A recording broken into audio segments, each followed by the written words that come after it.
Shalom, bien-aimés dans le Seigneur, partout où vous êtes, ladies and gentlemen, mesdames, demoiselles et messieurs, je vous salue, en tout cas, je vous souhaite le bienvenu dans ces nouveaux numéros de cette émission. Moi, Betty Massengou, la star, la journaliste internationale. Je suis là pour vous servir avec beaucoup de joie, beaucoup de plaisir. Merci pour l'attention particulière et surtout merci pour la confiance que vous me faites.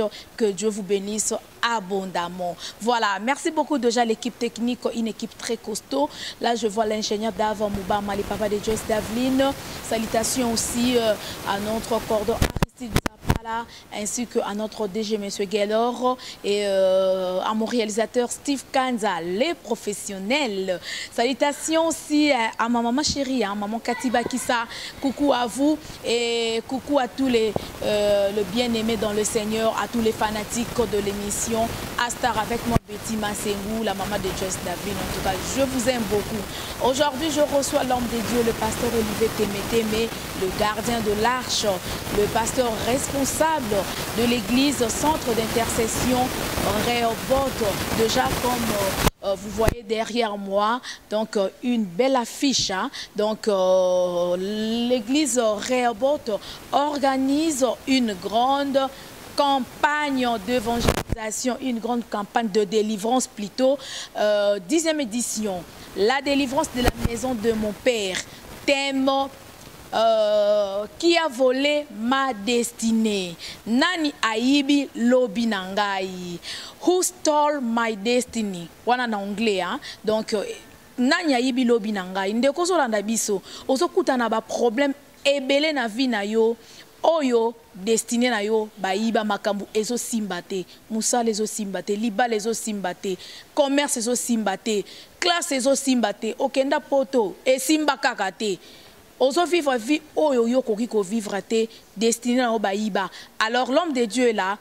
Il va vraiment répondre à toutes nos questions. Juste car pour na koyebisa bandeko bazolanda biso déjà boya ebele, c'est 30 août à l'église Rehoboth sur l'avenue Semlik numéro 40 dans la commune de Lemba, référence arrêt Hugo Tanzambi, église de Way, église Semlik Ezawana, et donc ekozala du 30 au 5 septembre. Voilà.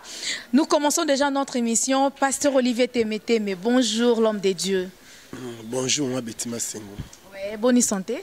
Tout va bien par la grâce de Dieu. Voilà, un mot na bien-aimé bazolanda biso partout dans le monde, à Kinshasa, ainsi que Libanda et Ambo Kananzela ya émission na biso na Libanga TV, à Access Télévision, et puis na ba chaîne partenaire Moussousou, au ABC Bangonine, avant d'entrer dans le bar de notre émission, pour ba question et belé na émission à Lelo. N'oublions pas l'essentiel, Jésus revient bientôt. Je vous aime bien. Merci. Voilà. En tout cas, merci beaucoup, pasteur Aloubarama. Mon ami Jésus revient bientôt. Donc, merci beaucoup, l'homme de Dieu. Le loto le bela thème nene o ezali na campagne na 10e édition na biso thème ezali qui a volé ma destinée. Na ebité Moussa Nanzambe kana nous ko sembola yango vraiment na muzindo expliquer na bande kwa zolanda biso olinga ki ko yebisa bana na Nzambe nini. Destinée ya mutu diable ko yibango ndenge nini. Voilà, quand on parle de la destinée, c'est une détermination préétablie des événements de la vie humaine soutenus par une spiritualité. Donc quand on parle de la destinée, on voit un plan. Un plan, mais plan go, et un épisode. Plan go, c'est une partie de la vie à Moutou. Donc tout le monde qui est Nzambe, na tango asali Moutou. Commençons à aider ma bêtise. Au commencement, quand Dieu a créé l'homme et la femme, il est écrit, il les a placés dans le jardin comme on dit Éden. Éden veut dire plaisir. Amen. Tant que Dieu na Éden a créé des destinées meilleures. Il ne veut pas de mort, il ne veut pas de maladie. Amen. Et le diable a vu que destinée à Mouteza meilleure en Éden. Il est venu voler la destinée de l'homme. Et le diable a introduit la mort. Et Christ ne ayo longola liwawana pona ko salela le type de rachat ou salamaki. Nzambe po azipa nzita moto akati nyama azui poso ya nyama lati moto. C'est ce que Christ a fait sur la croix. Même temps où Jésus a botami. Tout le monde qui est destiné à Jésus, c'était les prophètes. À part Esaïe, surtout d'abord Esaïe, Jérémie, Michée, tout le monde a parlé de la destinée à Christ. Mais tout le monde, encore Balaam, qui était un des 20. Balaam, au monde a Jésus. Balaam voit une étoile où il y a Jida. Amen. À part ça aussi, tout le monde a encore les mages. Tant que Christ a botami, une étoile, voici l'étoile du Messie et nous sommes venus pour l'adorer. Donc tout le monde qui est destiné à Moutou Maman et bandaka dès la conception jusqu'à la mort. Alors, Eza Lobi on Nzambe à Trassa. C'est différent. Destiné Nzambe Abi Namukanda Jérémie. Pour nous, il a formé les projets de bonheur et de paix. Et non les projets de malheur. Ces passages, ils ont enseigné des projets. Projet de bonheur et projet de malheur. Nzambe na bolingo na ye asala na plan na ye. Mutu abika makamala mon avis. Mais l'ennemi, le diable, a dévié destiné à Mutu. Mutu a vivre makambo nzamba lobaïté. Mutu a vivre makambo oyo et quand ça la maté. Maintenant, la personne commence à vivre les impositions maléfiques. Amen. Donc, Mutu peut vivre ainsi dit l'Éternel. Mutu abandi ko vivre les impositions maléfiques. Donc, destiné à Mutu bakoyi bango oui. Ba yibi lobby ya Mutu. Ndenge Nzambe a ko placer chemin na vie ya Mutu. Maintenant, diable a changé makambo. Au monde, mieux que tant que Jésus a botami, les mages, et pas il y a Hérode. Nzambe a l'obéité qui était roi Hérode. Parce que nous sommes des rois mages. Il y a aussi un roi qui habite ici. Et puis tu peux une nouvelle qu'un autre roi a botami. Le roi mage avec le roi Hérode. Il y a un roi qui est Christ. Hérode, malin qu'il était, voilà, bokende. Boke ko adorer. Mais en retour, boyebi sanga sika mwana zanga pe ke salini ko adorer. Nzambe parce que notre Dieu sonde le cœur et les reins, Dieu a vu le cœur d'Hérode. Hérode alinga boma Jésus. Pourquoi un nouveau roi a botami? C'est que règne na sanini et ici là. Donc au moment là maman eza bana musu subini maman boye ba bien ba maman. OK bote moi musu boye au sali 7 jours de maternité. Moi no bimate. Ba comme tuna entre maman to moi na bo pour mutu moko. Par là au monde bien le diable a zobuni sa destinée. Jésus ici a été dans 4 jours sur 5 jours. Mais diable a obundi sa yo. Le diable a été dans le kambuna na bébé wana tabotami. Le diable avait à faire avec sa destinée. Il fallait que Jésus, à l'âge de 12 ans, avant de s'embarquer dans le temple. Il fallait que Jésus, à l'âge de 30 ans, avant le ministère. Il fallait que Jésus, maintenant, pour l'obi naïe, on doit voler sa destinée par la mort. To bomaye. So to bomiye, to monake, comme sur roité. On voit ça avec Joseph. Le monde encore Joseph. Tant bande konaye pour battre kaye. Ba moni Joseph azoya. Babi voici les faiseurs de songes. Arrêtons-les, tuons-les et nous allons voir ce qui amène deviendront ces songes. Sautali bien, les frères de Joseph n'avaient rien contre leurs frères. Amen. Les frères de Joseph avaient un problème avec la destinée de Joseph. Pourquoi? Parce que les songes dit un jour 11 gerbes et ben qu'on adorait gerbe à Joseph. Un jour, lune, na soleil, et ben qu'on a 11 étoiles, et ben qu'on adorait étoile nani, il y a Joseph. Donc Joseph, c'était une étoile adorable. Babi to zoyer, to kangaye, tochaye na libuto bomaye comme ça to mona bandoto ne commandé nini. Donc bandeko ya Joseph bana polo kana destiné à Joseph. Alors maman Betty, les exemples sont clients. On a pris 3 exemples. Tout le monde a dit diable a koyi ba vie à moto. Tout le monde avait Adam et Ève, péché koti, la mort est koti. Nzamba sala été muta kufa. La mort est seni et koti et bébé si destiné à moto. Amen. Tout le monde dit Jésus, dans Wabotami, le diable savait que cet enfant est un roi. Un Bartimée en Bika, un jour, une femme courbée pendant 18 ans en Bika, femme a perdu descend en Bika, pour écouter sa maté, pour Jésus dans un bébé, pour destiner sa nini et simbaté. Tout le monde encore avec Joseph. Joseph, bande konaye, bazaki na problème na songe naye. Amen. Donc au moment que lobby a mutu diable akoyi bango. Amen. Akoyi bango comment à rendre mutu prisonnier. Mutu ba yibi destiné na ye, la personne devient prisonnier. Amen. Dis-moi maman Betty, ndé na zabo loso dans la prison. Tu vois mission là? Un prisonnier est privé de ses biens. Amen. Un prisonnier est lié. Batu mingi lelo na bandoto olota ozala kata prison. Ozala ndakumo bakanga yo. Et c'est déjà image que ba yiba destiné na yo. Physiquement comme ça pour bika mon nzambe eza passe. Merci beaucoup l'homme de Dieu.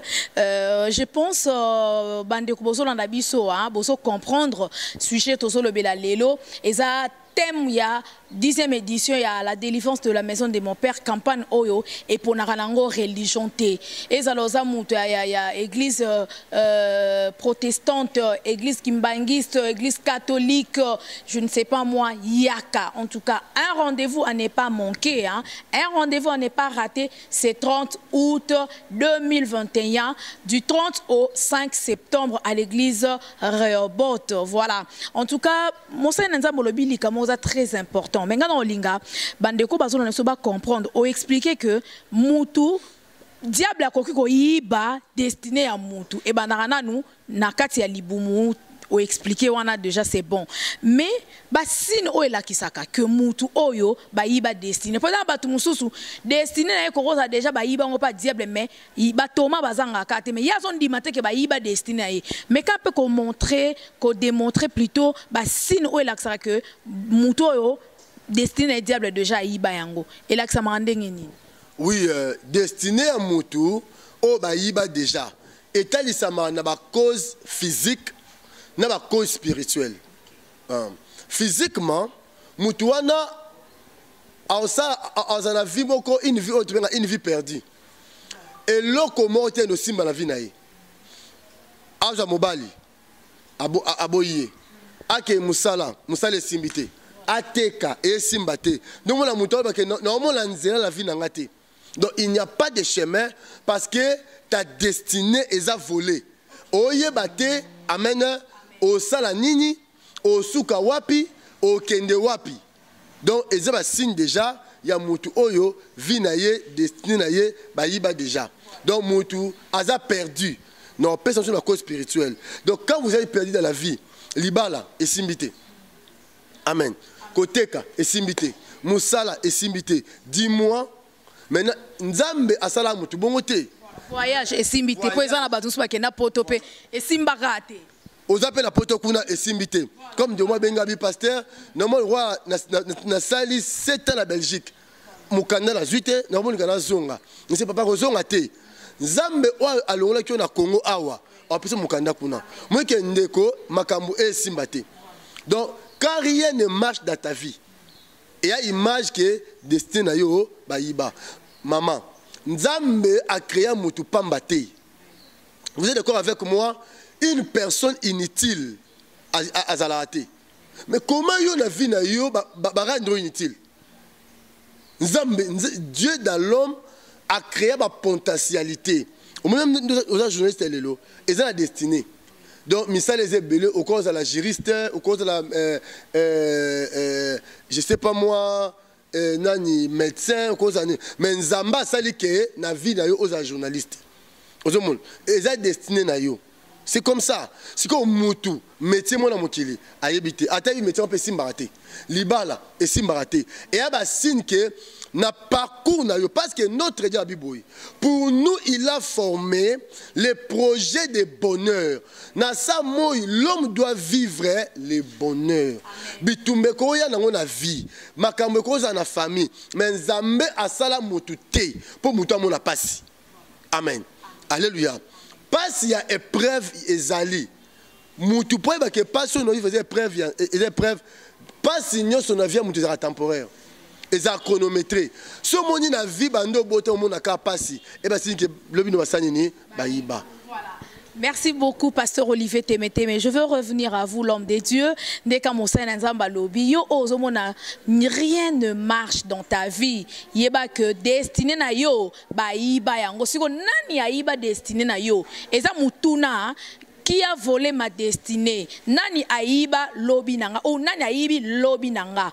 Who stole my destiny? Nani aibi lobi nanga? Donc, lobi na biso, Nzamba lingeza la meilleure. Quand l'anzela musala betima sengwa sala, lobi peut se retrouver à na présidence kunae, au attaché de presse, il y a président de la République. Si ko diable azo linga iba destinée wana, akozongi sayango, na kombo na yesu. Alors, je vous invite à devenir très nombreux. C'est lundi déjà, tozo banda lundi, à le 30 août.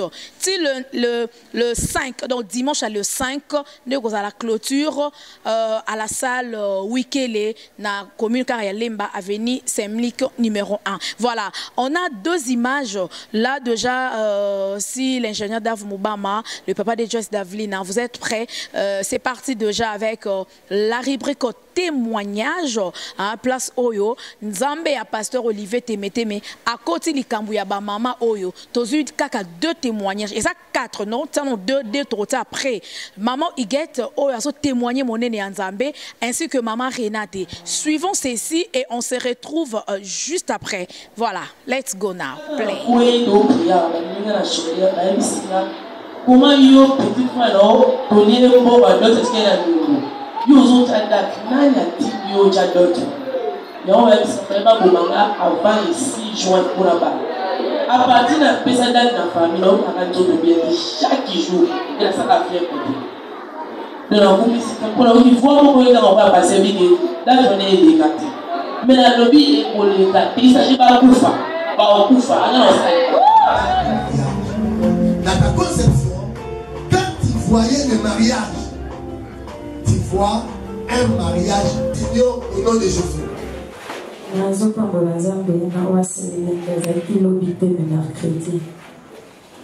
Et pendant qu'il a l'autre indoto, que j'ai qui pour vous faire 5 filles, donc à Bassi. Que j'ai dans le temps comme ma famille, Namoni éléphant, mon boy à mon nez. Si koyo, tobomi éléphant wana. Tant que tobomi éléphant là, va décolanga. Après, on a fait machette na kati moto. Nazui machette na kati éléphant na moto. Non, mais tu as dit éléphant mnene boye na lupango uti wapi. Nazui éléphant na kati moto. Après, bazui linga moto éléphant bazui linga na sani babina liango. Moto moi ça peut bien singa. Je dois fourcher tout banda olia moto éléphant. Maman maloba pasteur Olivier na ndoto wana e yeso ki pasteur Olivier loba ka biso ki bazo ozolia oloto ozolia na ndoto si kocho silence moko. Maloba ne zongenga mamoko na bwa ki fourcher dans na situki na ndoto. Mercredi wana pe na ye culte. Merci Nzambe a révélé des choses cachées à famille nanga. Souvent ils ont kana lota kana zakana zamba. Zamba vraiment, quand tu connais na toma na lota vraiment na zakana zamba, to bakainga na zamba to na zoluka bande kwa na kati zamba. Pasteur abandi balamon ko parole de connaissance niveau pasteur, alobi ba o nyo soza ba kombo ya ba kombo na bango. Ngai na zana komba kombo na ngai direct kwa bota maman nanga. Donc à partir à kombo na ende a kota ngai. Donc vie na ya kombo nanga, kombo na enda no kombo ya ngai lexi makasa. Donc il y a pamba. Donc les combo on appelle ça combo nanga, les appelle combo nanga d'appelle ça combo. Donc durant toute ma vie donc je ne peux pas parler de ça hein. Na vivre vie mon corps vraiment il y a bien et il y a humiliation.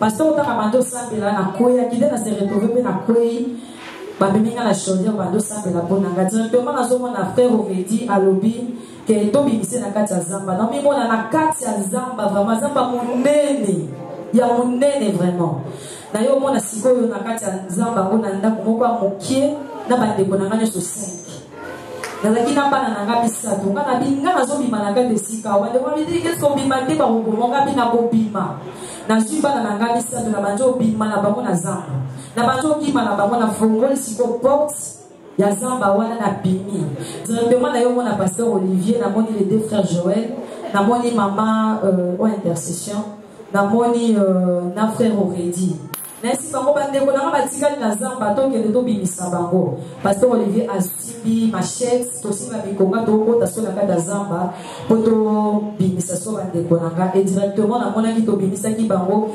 benzela ko ba munene pasteur Olivier sa moni zela ko na ndaka zela ko bimango ti na suka. Mais après, nous avons eu des révélé que nous avons des donc, nous avons des éléphants qui kokonanga. Kokonanga a zoné par l'intercession de la bande Koloba, que Kokonanga a aligné Koufa. A comme des gens à souk et pas Koufa, mais il faut que la sémence et pas un moto.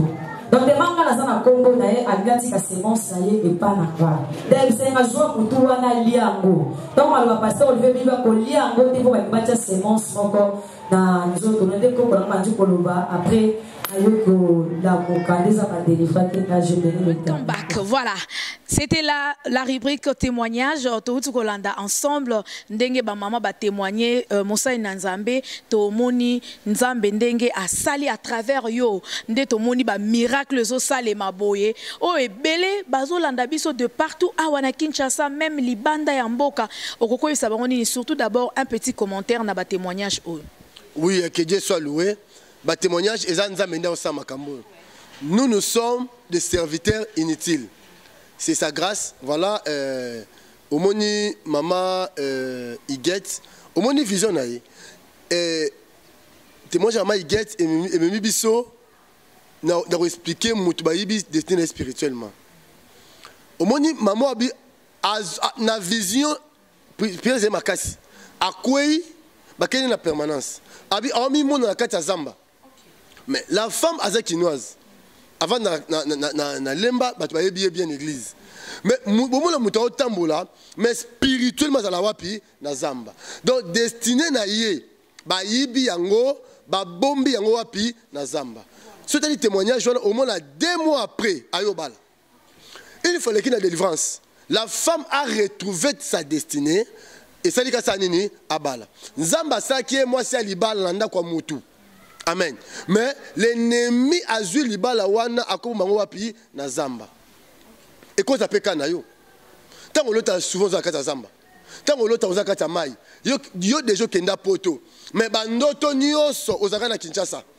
Au moins que bayiba destiné na yo. Ozana des destinées. Destiné à poto, destiné à Kinshasa. Il faut to bonde là. Amen. Bandoto na yo ezo resiko zali. Amen. Donc, Moutou Oyo, il est destiné spirituellement à la nature à songe en de l'autre maman. Amen. Songe à Moutou, il est destiné. En de l'autre, à Otambola, Nzela Zokende, à Okomate. Amen. Otambola, Obungi. Kobunga wano Bungi, eza destiné à Baïba. Ozolota, Otambola, Moutou Moazolanda yo. Mbangu mutu azolanda yo oko batama dans une maison inachevée. Et la kisi boye na bomo ina yo makambu nyoso bando sala e bando simbate. Ato bandi dossier moko ya musala, dossier moko je sais pas comment il va faire et aussi kananzela parce que l'état de la maison que tu habites, cela impacte aussi ta vie. Il est écrit votre corps, c'est la maison de Dieu. Votre corps, c'est le temple du Saint-Esprit. Ndozolota ndoto ozana ndakwa inachevé. Ndakwana c'est ta vie. Bacha esprit ya inachèvement. Bacha onanzoto.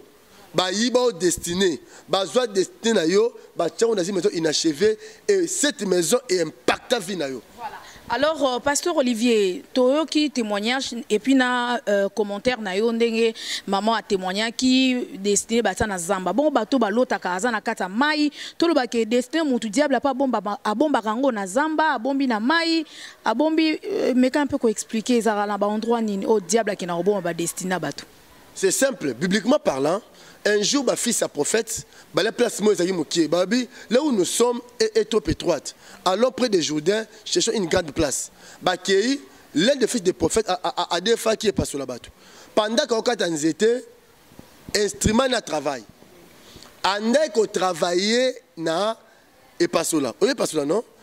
Et bende zana songe côté bois. Et bende wana et quoi de ratamai.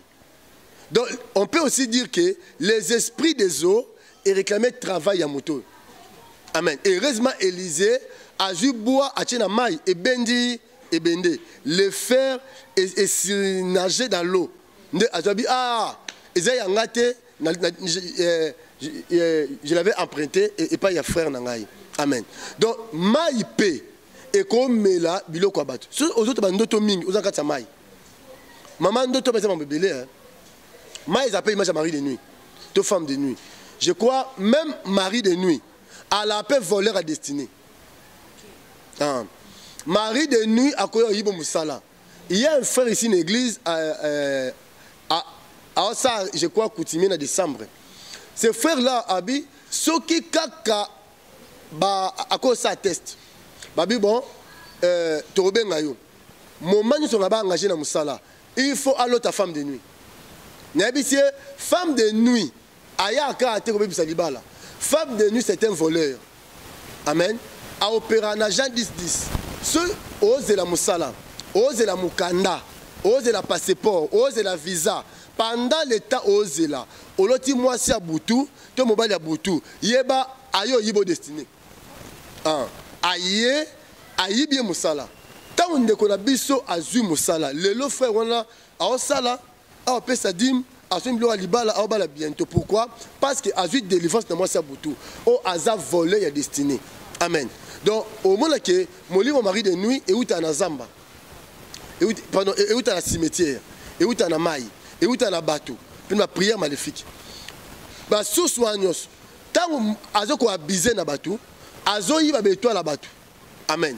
Azo y va bétoir la bateau pour akende côté ka, tu appelles ça va oyaye. Donc voilà, même le Seigneur, thème on zama pesibiso qui a volé ma destinée, destinée à Moutoupé, malheureux étoile. Amen. Destinée à Moutou, et ça appelle image étoile. On peut aussi dire que qui a volé mon étoile. Au moment où Jésus a botami, les mages ont vu l'étoile. Joseph aussi était une étoile. Alléluia.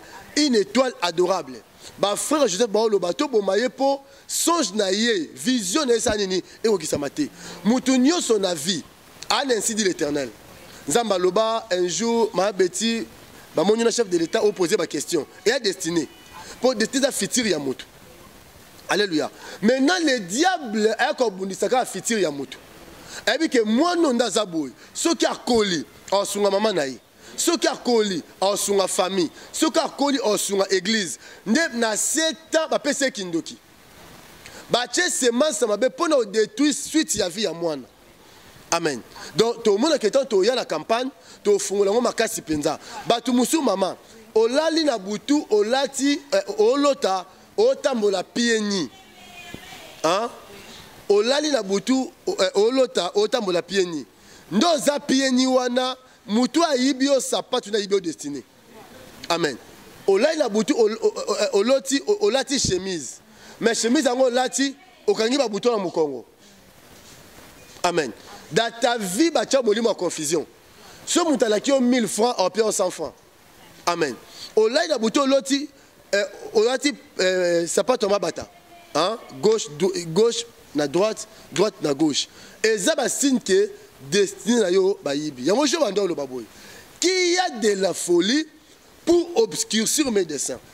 Amen. Donc là Job déjà parlé que nani oyo alingi ayiba destiné nangai. Voilà. Merci. Merci beaucoup, l'homme de Dieu, le pasteur Olivier Témé. J'ose croire que Bandekbazo n'a d'avis de partout, vraiment, vous a intéressé. Le numéro qui est affiché, c'est le numéro de l'homme de Dieu. Anytime, Azara toujours free. So, bengi na numéro ana, plus 243.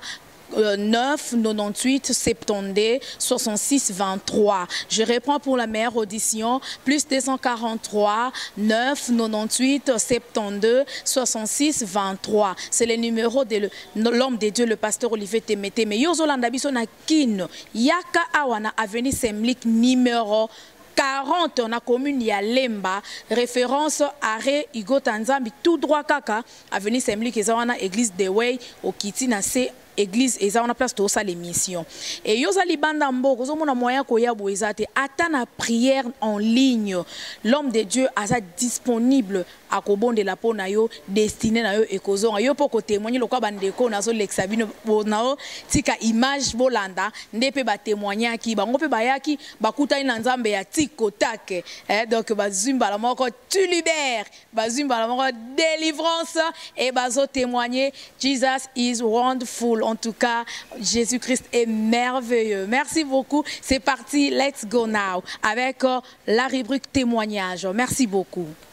Les 4, je me souviens à qui peut vendredi. Na fin disco nanda kuno bon ça bilamba pour lobby to qui est d'hôpital, ba c'est surtout qui na tonga opération ça mala 6e. Moli mo yebisinga ka lungo kanda ku kende na église na bino na lataka sengle je me souviens na liputa na laki suki poele ba o ba yebi jour wana ba yebi na ka le roi liboma prière et ça na mana tema libanda pembe na mutu ka pasteur nazo sambela ka ngamo ko nazo sambela prière et si na koti mbangu na na yebisi ma France obina ina sola ka na pasteur na ina sola ka na pasteur kutabane ko sola na mutu ma France akati mutu wana asoli pasteur asambelinga esili na kiena ngape tokomi pe na tongo ya samedi wana pe na sukoli pe na laika yo nzambe nzambe ngana yo ka batu ko témoigner nzambe bikisinga maladi bo nzambe sirenement pe na maladi wana nzambe salanga ka opération na lembi vio na lembi na zolela na lembi na kiei pe hôpital pe samedi wana le 5 mai tokutani pe na docteur na kutani na docteur sko docteur pe akoti singa bureau ne tokomo osola amati singa mbeto azu appareil mo abanjo checking ala nzoto banjo checking bandi suko fina ngala nzoto oyo kapa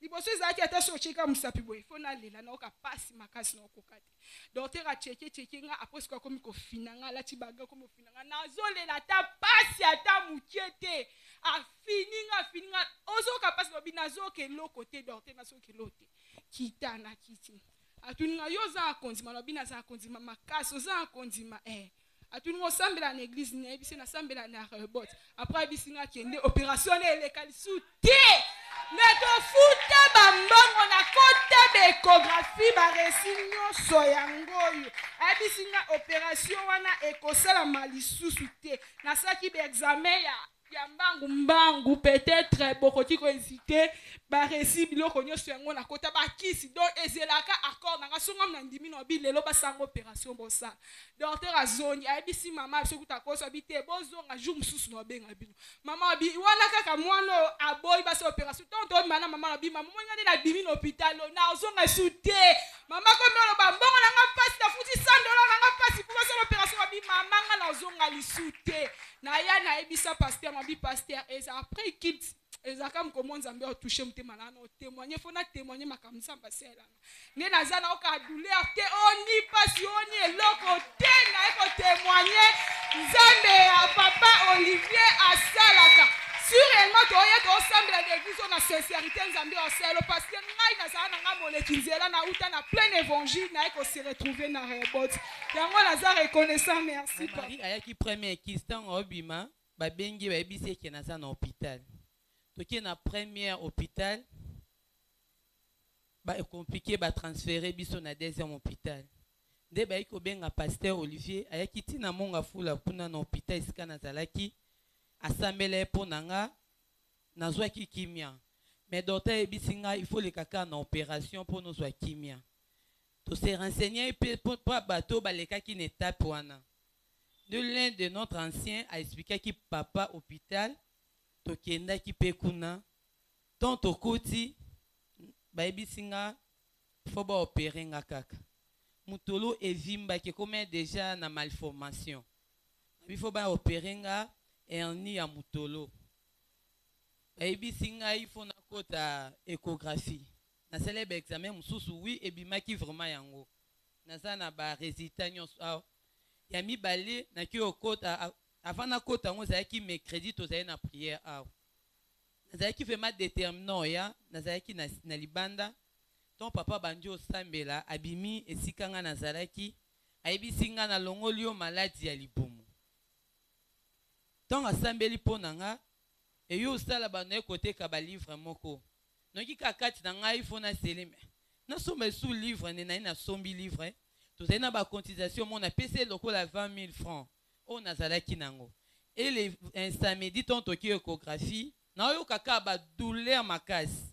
Ton ki ba douleur na melage pasfond na meli me etikate baby singa fuza kana douleur oyo okota na ngoti na échographie pour antoyi bande ntoko sala et na koti na échographie banyo sala ngai basilisi baby singa meloko ezate ngabite botala non na mutolo bien babandeli lisusu batai na mutolo ba yo yebisanga swelo te ba pesinga résultat ya échographie te mais ekelo ndize na kati ya mutu. Non, bimana bandio le la passe. Baby singa na réception. Faut que ta pas docteur. Ne bosso na. Et na coach pas docteur. Docteur baby singa nyonso eza normal. Ton docteur baby singa bon on a constaté mutole za ki ovi ma directement et koti mutole zoni normal. Na za na ba résultat awa. Ba qui même ni au conclusion. So na obenga même asi atanga ezaka à 2 lignes ka ya conclusion.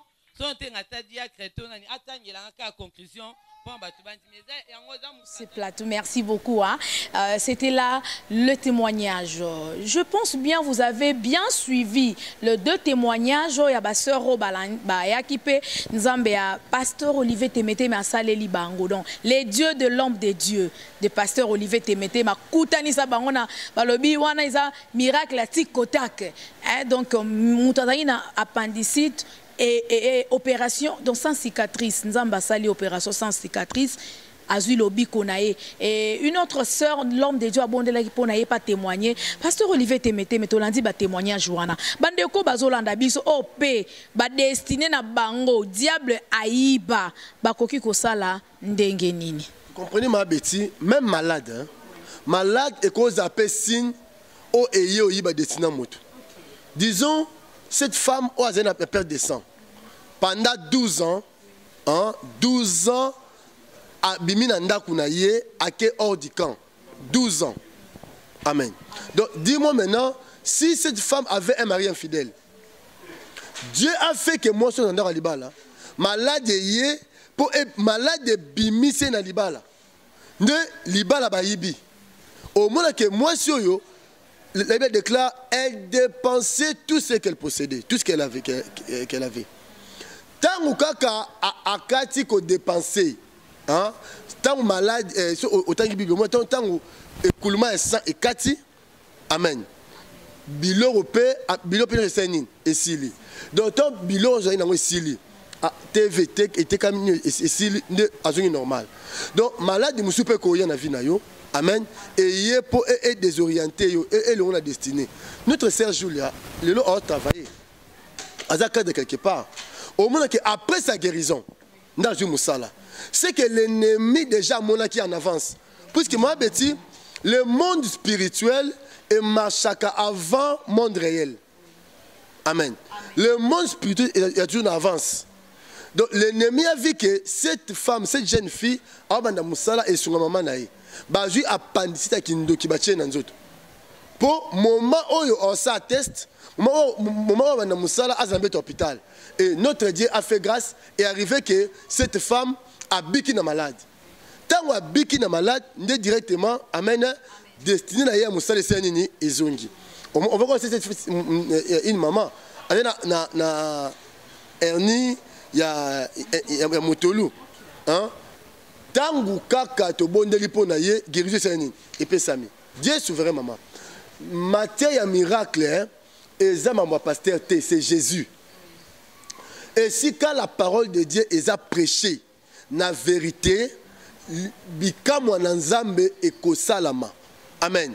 Voici les miracles qui accompagneront biso bikamwa eza na robot maman oza témoin témoignage par la biso eza man kionoté muto ba témoignaka eza bato avant da yeyo omoni ba ina ba mikanda hein ya ba hôpital ba ina ngoboy voilà le miracle eza tango tozo telo nzambe na nguya ndezo mona bikamwa ezotalisama na bandeko nyonso bazana ba problème pe bango ba destiné na bango diable ayiba bakoko sala ndenge nini eza ba bazana kin eza o baza pe libanda mboka.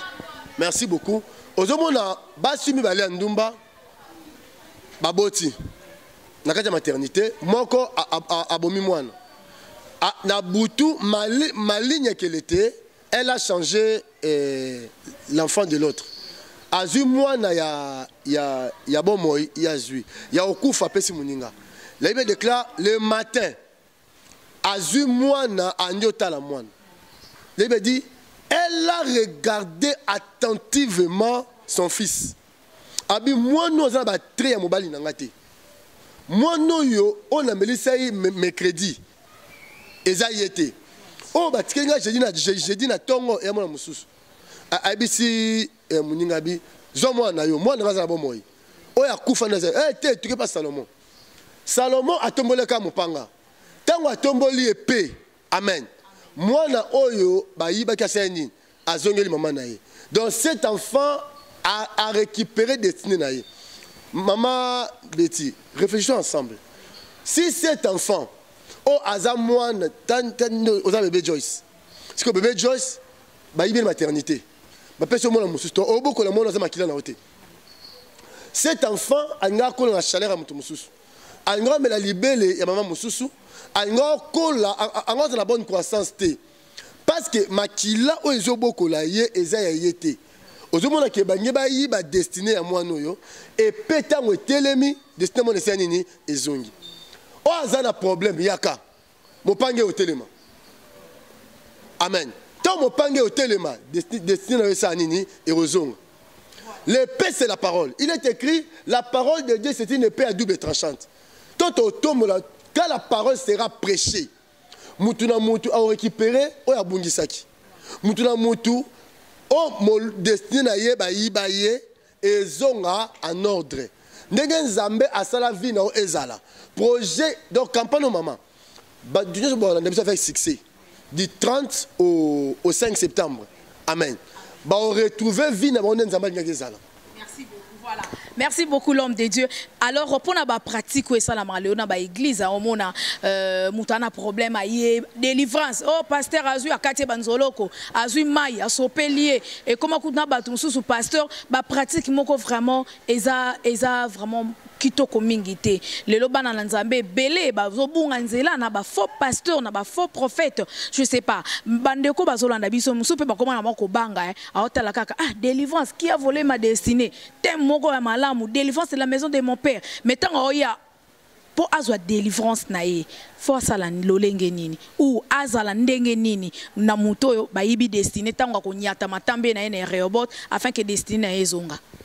Et là, c'est la Nzambe. Tant que la campagne, c'est sensible. C'est sensible dans le Nzambe. Nzamba le belayo. Ici, la délivrance s'est faite au nom de Jésus-Christ. Peuple congolais n'habite aux Andénines. Congolais, il y a un mouton à sakolate. Congolais, il y a un mouton à l'obate qui n'a pas de kuna. Est-ce que pour mouton à bika kuna, il peut faire bika kuna? C'est ça les Congolais. Maman, Jésus a côté na bêtise. Hein? À côté. Il y avait plusieurs multitudes.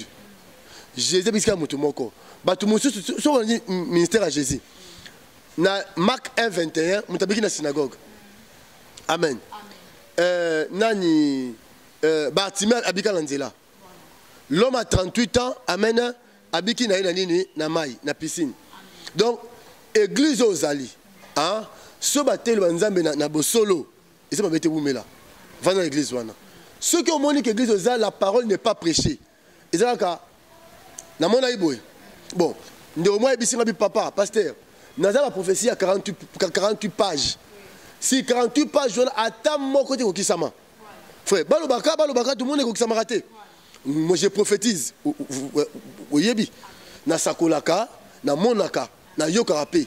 Mais l'église tote yaba na nzambe malamu. On doit d'abord élever la parole de Dieu.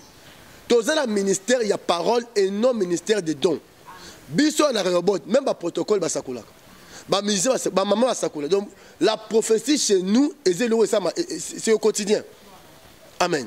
Donc ça dit que église d'abord ba tu faut ba yeba lilo ba nzambe. Luka église au sambela ozu libatisi ya mai. Hein? Amen. Ba oyambi Yesu ova une église wana. Ce bon sakola promesse ate mais lilobe sanine était yama. D'abord la parole, d'abord le ministère, ensuite les dons. Mais autre ça il te présenter ba tu ba don, tu ti le ba nzamba après pasteur ngazo banga. Puisque et puis maman mutu po avanda la prophétie, faut ba le nzambe hein. Oyebisi maman na monyo na mutuka. Hein? Une année, 2 ans, 3 avant mutu taseni.